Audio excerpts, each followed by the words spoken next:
प्रत्येक कार्यकर्त्याला आपला नेता हा सर्वोच्च स्थानी जावा असं वाटत असतं. परंतु प्राप्त परिस्थितीत आता काय आहे हे सुद्धा आपण त्याचा पुढच्या निवडणुकीच्या वेळेला आमचा नेता मुख्यमंत्री व्हावा ही भावना आणि कार्यकर्त्यांच्यामध्ये उत्साह यावा म्हणून आपण हे नेते बोलत असतात. आणि मग ज्यावेळी वस्तुस्थिती खरी ज्यावेळी होईल त्याच वेळा ते प्रत्यक्षात घडणार आहे. महायुतीमध्ये सगळं आलेलं आहे का? कारण संजय शिरसाट यांनी थेट अजितदादांवर निशाणा साधण्याचा प्रयत्न केला आहे. किंवा शकुनिमा म्हणजे उपमा त्यांना देण्याचा प्रयत्न केला तसा त्यांचा उल्लेख केलेला आहे. कसं बघताय उपमाकडे? नाही, खरं हे चुकीचं आहे. आता सामाजिक न्याय विभागाचे मंत्री संजय शिरसाट हे माझे चांगले मित्र आहेत, परंतु ते नव्यानं मंत्री झालेले आहेत. मंत्रिमंडळामध्ये 2019-20 वर्ष मी मंत्री आहे.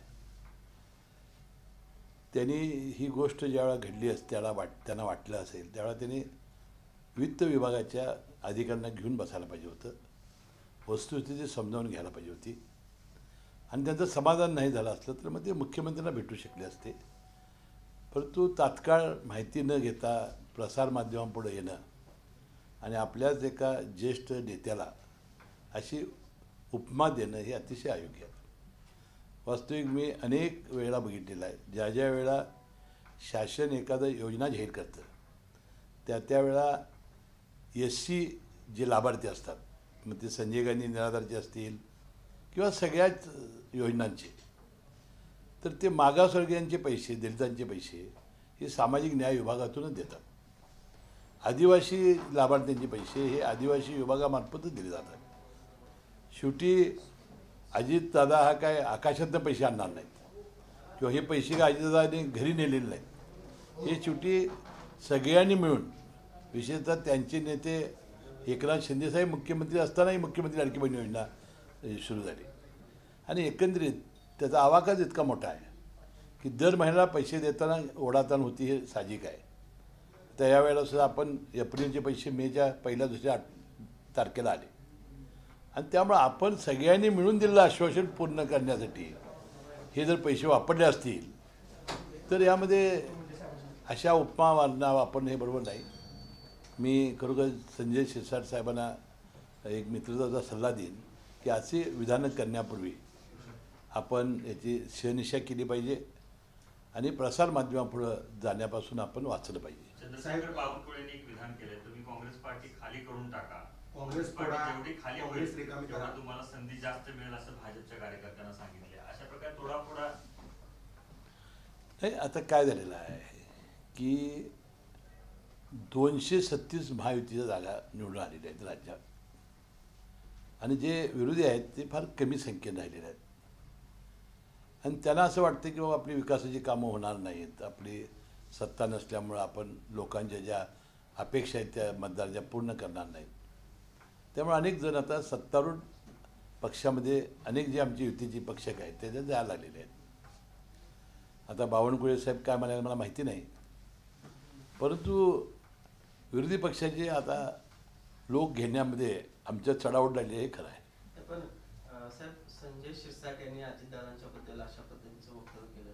मध्ये संजय गायकवाड हे जे आमदार आहेत त्यांनी एक मुख्यमंत्र्यांच्या बद्दल किंवा गृह खात्यावर टीका करणारं वक्तव्य केलं. कुठेतरी शिंदे गट या सगळ्यामध्ये उघडपणे सगळ्या नाराजी व्यक्त करताना अशा पद्धतीने दिसतोय. काय त्यांच्या नाराजीचं कारण वाटतंय? कारण अजूनही असं उल्लेख केला जातोय की महाराष्ट्राच्या मनातले मुख्यमंत्री एकनाथ शिंदे आहेत, असा उल्लेख वारंवार शिंदे गटाकडून केला जातोय. आणि असं असताना या दोन्ही महत्वाच्या नेत्यांवर आरोप केले. आता राज्याचे मुख्यमंत्री देवेंद्र फडणवीस झालेले आहेत. भरभक्कम बहुमत आता आमच्या महायुतीचं आहे. माझ्या दृष्टीने तिन्ही नेते मोठ्या मनाचे आहेत. एकनाथ शिंदेसाहेब अधिक मोठ्या मनाचे आहेत. वाटतं त्यांच्या मनामध्ये ही कल्पना असेल असं नाही. परंतु मगाशी शिरसाट साहेबांच्याबद्दल बोललो, तर संजय गायकवाड आमदारांच्याबद्दल सुद्धा त्यांनी दुसऱ्या दिवशी त्याचा खुलासा केला होता. मी बुलढाण्याच्या पोलिसांसाठी बोललो, मी राज्याच्या पोलिसांसाठी बोललो नाही. तरीसुद्धा थोडं एकनाथ शिंदे साहेबांनी आपल्या सहकार्यांना आणि आमचे राष्ट्रवादी काय सहकारी बोलत असतील तर अजितदादांनी, भारतीय जनता पक्षाचे सहकारी कोण बोलत असतील तर देवेंद्र फडणवीस साहेबांनी यांना समज दिली पाहिजे आणि महायुती हे कशा पद्धतीने चांगलं काम विकासाचं करते. शेवटी आपलं सर्वांचं ध्येय काय असलं पाहिजे, राज्यात एवढं भरभक्कम बहुमत 236 म्हणजे संयुक्त महाराष्ट्राच्या नंतर पहिल्यांदा इतकं बहुमत प्रचंड मिळालं. तर लोकांची कामं करणं, विकासाची कामं करणं ह्याला प्राधान्य देण्याची आवश्यकता आहे. हे काय महायुतीतलं नाराजी नाट्य काही लपून राहिलेलं नाही. शंभूराज देसाईंनी जो पर्यटन महोत्सव घेतला होता, एकदा राष्ट्रवादीचे कोण मंत्री किंवा अजितदादा त्या ठिकाणी गेले नाही, आणि राष्ट्रवादीने जो मुंबईमध्ये कार्यक्रम घेतला होता त्याला शिवसेनेचे कोणी आले नाही, एकनाथ शिंदे देखील आलेले नाही. मुख्यमंत्री म्हणून कशी नाही, आता त्या दिवशी मुख्यमंत्री स्वतः उपस्थित होते. त्यांनी सांगितलं की बाबा इथं जे मुख्यमंत्री आहेत माजी जे हयात आहेत त्यांनी तर यायला पाहिजे होतं. हा काय पक्षीय कार्यक्रम नव्हता. 65 वर्षाचा गौरवशाली महाराष्ट्राचा गौरव करणारा कार्यक्रम होता. आता शिंदेसाहेबांची नेमकी काय अडचण होते आम्हाला काय माहिती नाही, परंतु ते दरेगावामध्ये आपल्या कामात होते. त्यांनी जसं आमच्या पक्षाला कळलं होतं असं कळतं आहे. आता पर्यटन महोत्सवाला आता अजितदादा पवार म्हणजे जाण्याऐवजी मुख्यमंत्री गेले. त्यांचे काहीतरी पूर्वनियोजित कार्यक्रम असतील, कारण आमचे आमदार संग्राम जगतापांची वडिलांचं निधन झालं होतं. त्यांना भेटण्यासाठी ते काल अहिल्यानगरला गेले होते, त्यामुळे ते कदाचित आले नसतील. एकूणच कालचा कार्यक्रम मुख्यमंत्र्यांचा सत्काराचा जो कार्यक्रम होता खूप चांगला झाला, धमाकेदार झाला, पण अनेक दिग्गज मुख्यमंत्री त्या कार्यक्रमाला गैरहजर राहिल्याचं पाहायला मिळालं. कुठेतरी निमंत्रण दिलं गेलेलं नाहीये की ते स्वतःहून या ठिकाणी खरं तर गैरहजर राहिले. काय नाही, सगळ्यांना निमंत्रण दिली होती माझ्या माहितीप्रमाणे. आता एकनाथ शिंदेसाहेबच का आले नाहीत मला माहिती नाही. ते आता विरोधी पक्षात असल्यामुळं ते येण्याची अपेक्षा आम्हालाही नव्हती, कारण त्यांनी येणं म्हणजे त्यांची जी महाविकास आघाडी आहे त्यात थोडीशी दुपळी झाल्यासारखं झालं असतं असं ठरवून त्यांनी केलं असेल न येण्याचं. महाविकास आघाडीचे नेते विनायक राऊत यांनी अजित पवारांना खुली ऑफर दिली आहे की तुम्ही महाविकास आघाडी सोबत या आणि मुख्यमंत्री पदाचं स्वप्न आहे ते तुमचं पूर्ण करा. बरं, आता ते कसं पूर्ण होणार? ठीक आहे, ते विरोधकांनी काय बोलावं हा प्रश्न वेगळा आहे. हे बघा, तुम्हाला एक लक्षात घ्या, आपण आता अजित पवार हे कधीपासून राजकारणात आहे माहिती आहे तुम्हाला? ते पहिले खासदार होते, त्यांची आता 8वी टर्म आहे. मला वाटतं 8 का 9 वेळा ते उपमुख्यमंत्री झाले. साहजिक आहे, एखाद्या माणसाची महत्त्वाकांक्षा त्यानं व्यक्त करणं हे काय अयोग्य असं मला नाही वाटत. ते प्रत्यक्षात आणणं जनतेचं काम आहे. ते आता बघा, आता वास्तविक ते म्हणाले की बाबा मला मनात मुख्यमंत्री व्हायचं होतं, मी झालो नाही. ह्याचा अर्थ तुम्ही लगेच उचललं थोडंच वाक्य. पण संजय राऊतांनी देखील आज एक दावा केला आहे की भाजप शिंदेगड देखील काही दिवसामध्ये फोडेल आणि अजितदादांची राष्ट्रवादी आहे त्यांना देखील पुढच्या काही दिवसामध्ये त्यांचे काही आमदार भाजप फोडणार आहे, असा एक दावा त्यांनी आज गौप्यस्फोट केला किंवा दावा केला त्यांनी. नाही, त्याच्यात वस्तुस्थिती नाही. आमदार कशाला फुटतील आता सत्तेत असताना? ती वस्तुस्थिती नाही. खरं आता एक आहे की काँग्रेस असेल, राष्ट्रवादी आमचा पवारसाहेबांचा पक्ष असेल किंवा शिवसेना असेल, यामध्ये लोक आता थोडेसे सत्ता नसल्यामुळं हवालदिल झालेले असं वाटतं आहे. भाजपचे प्रदेशाध्यक्ष चंद्रशेखर बावनकुळे यांची ऑडिओ क्लिप माझ्या चॅनलला आली होती. त्याच्यामध्ये ते असं म्हटले की काँग्रेसचे आता नेते आहेत ते फोडायला सुरुवात करा.